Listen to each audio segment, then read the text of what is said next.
Chapter 3, Section 1, the panoramic curve. The icon to access this function is located at the top of the window where you see a symbol shaped like an arch. When you hover the mouse, a banner will appear displaying panoramic curve as its label. By left-clicking on it, you'll then have the ability to generate sectional views of the patient's arch. This is done by performing a series of left clicks along the arch, which then generate our sectional views. Let's go ahead and demonstrate the panoramic curve. The icon is located near the top of the window, and as we hover the mouse, a label appears that says panoramic curve. Left click, and then from the drop-down menu, the first option we'll choose is auto. When we do that, we have now migrated away from our NPR window and we are now in our curve window itself. The curve window is separated into four sections: our sectional view, our panoramic view, our axial view, which is the same view as the axial view in our NPR view, and our 3D rendering we see here is also the same view as we have in our 3D window under the NPR screen. Going back over to our curve window and focusing on our axial view, we have our auto curve, which was placed on top of our axial window here. However, we have the ability where we can modify this based on the actual anatomy of our patient. To do that, we can left click on these blue lines. In this case here, I'm going to center it where this circle is in between the buccal plate and lingual plate near the anterior region of our arch, and then modify the arch to match the morphology of our patient by left clicking on the circles and putting them into position. Left click here, bring us back over here,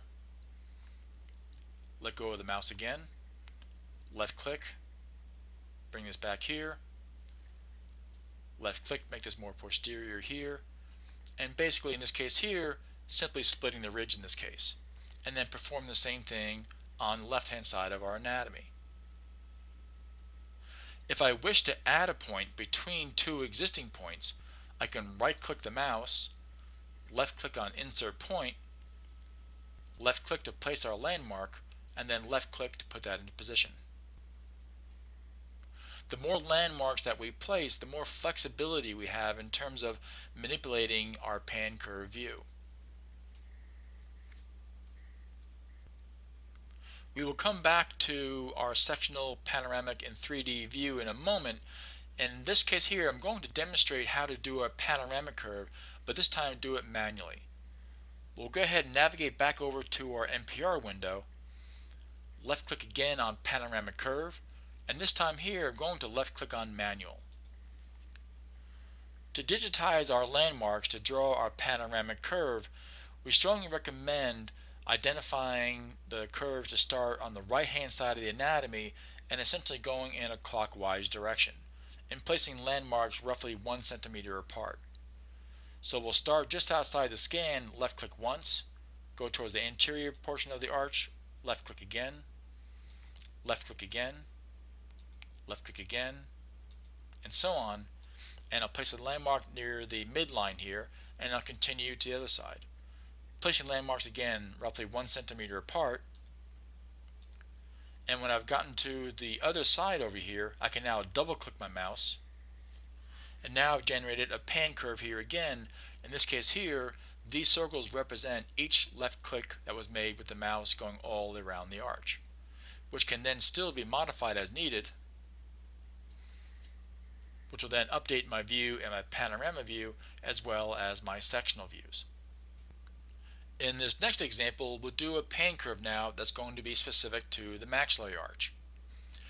In this case here, we can either go to the NPR window again and move the axial up into the maxillary arch itself, or we can work with this screen right here. By selecting the Enter key on the keyboard, we can hide those sectional lines, and then by utilizing the center wheel of my mouse, I can then look at my 3D rendering in the bottom left hand corner where I see the green lines going more superior, and now I'm near the sinus floor, and then maybe perhaps come down where I look at bone level and the roots of my teeth, and then go ahead and left click on panoramic curve again.